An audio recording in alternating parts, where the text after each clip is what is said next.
ওঙ্কার বাংলার সঙ্গে রয়েছে আমি শিল্পা আসছি। বিস্তারিত খবরের দিকে। দক্ষিণ আফ্রিকার বিরুদ্ধে 2 ম্যাচের টেস্ট সিরিজে খেলতে নামছে ভারতীয় ক্রিকেট দল।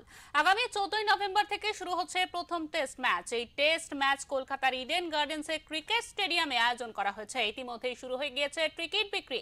মঙ্গলবারের পর বুধবারও ইডেন টেস্টের জন্য টিকিটে লম্বা লাইন দেখতে পাওয়া গেছে। অপরদিকে টিকিট না পেয়ে ইডেনের বাইরে বিক্ষোভ দেখিয়েছেন সদস্যরা। এরই মাঝে ইডেনে অনুশীলন শুরু করেছে টিম ইন্ডিয়া।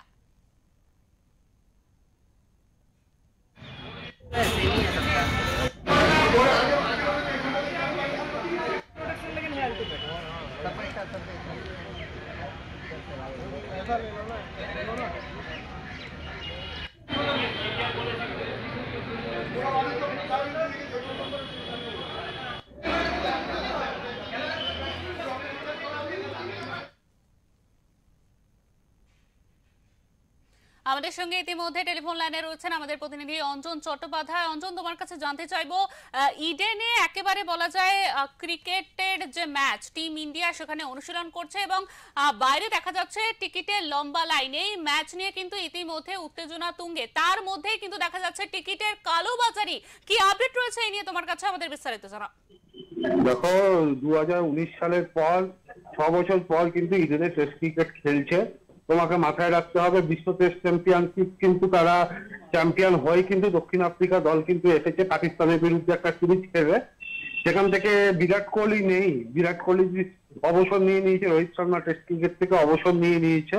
এক প্রকার নতুন দল কিন্তু খেলছে টিম ইন্ডিয়ার শুভমন গিলের নেতৃত্বে। তবুও যে এটা ভারতবর্ষে ইডেন গার্ডেন্স বলেই সম্ভব, যেখানে ভারতে বাকি মাঠগুলোতে কিন্তু মাঠ কার্যত ফাঁকা যায় টেস্ট ম্যাচ হলে। আহমেদাবাদে আমরা নরেন্দ্র মোদী স্টেডিয়ামে ওয়েস্ট ইন্ডিজের টেস্টে দেখেছি, সেখানে ইডেনে একটা টিকিটে শীতকালে, শীতের সকালে একটা ফুলপুরে বাবুঘাটের হাওয়া, সেখান থেকে টেস্ট ক্রিকেটের রোমাঞ্চকর ব্যাপার। একটা ইডেনের টেস্ট ম্যাচ মানে তুমি জানো, আগে ঘন ঘন খেলা হতো বছরে, সেখান থেকে এখন সংখ্যাটা কমে গেছে।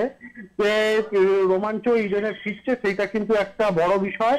আর তোমাকে বলে দিচ্ছি, যে টস হবে কিন্তু একদিকে থাকে কিন্তু মহাত্মা গান্ধী, আরেকটা একদিকে নেলসন ম্যান্ডেলা, দুটো দিয়ে অভিনব কায়দায়। এবং তুমি যে টিকিটের কথাটা আমাকে জানতে চাইলে, ইতিমধ্যে কিন্তু ইন্ডিয়া টিম এবং দক্ষিণ আফ্রিকা টিম অনুশীলন করেছে এবং দিল্লি ব্লাস্টের জন্য কিন্তু ইডেনকে কড়া নিরাপত্তা বলয় কিন্তু মুড়ে ফেলা হয়েছে। সাংবাদিকদেরও কিন্তু ক্লাব হাউসের ভেতরে প্রবেশ করতে দেওয়া হচ্ছে না যতক্ষণ দুটো টিমেদের অনুশীলন চলছে। এবং অপরদিকে তুমি কালোবাজারি সেভাবে হচ্ছে না, তবে ইডেনে কিন্তু অনেক কিন্তু লাইভ মেম্বার যারা আছেন তারা কিন্তু টিকিট পাননি বলে অভিযোগ। ও মাত্র একদিন সময় দেওয়া হয়েছিল টিকিট কাটার জন্য, অনেকের কার্ড হারিয়ে গেছে। তারা কিন্তু ইডেনের সামনে কিন্তু বিক্ষোভ দেখাচ্ছেন অনেকক্ষণ ধরে, যে তারা কিন্তু ওই ন্যায্য টিকিট কিন্তু বিশ্বকাপেও দেওয়া হয় না, আইপিএলও দেওয়া হয় না, এবং ভারতের ম্যাচেও দেওয়া হয় না, এবং টেস্ট ম্যাচেও দেওয়া হচ্ছে না। সেই নিয়ে কিন্তু তারা ইডেনের বাইরে ইতিমধ্যে কিন্তু বিক্ষোভ শুরু করেছেন।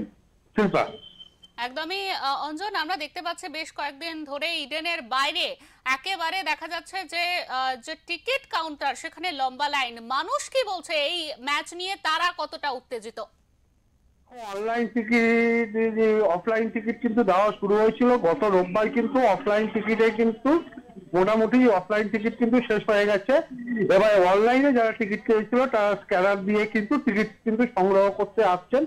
টিকিটে কিন্তু আগ্রহ, টিকিটে কিন্তু চাহিদা সব দিক থেকে আছে। বিশেষ করে কিন্তু প্রথম 3 দিনের টিকিট কিন্তু কার্যত সোল্ড আউট হয়ে গেছে, এবং রবিবারে তুমি জানো ছুটির দিন রয়েছে, রবিবারের টিকিটের চাহিদাও কিন্তু রয়েছে তুঙ্গে।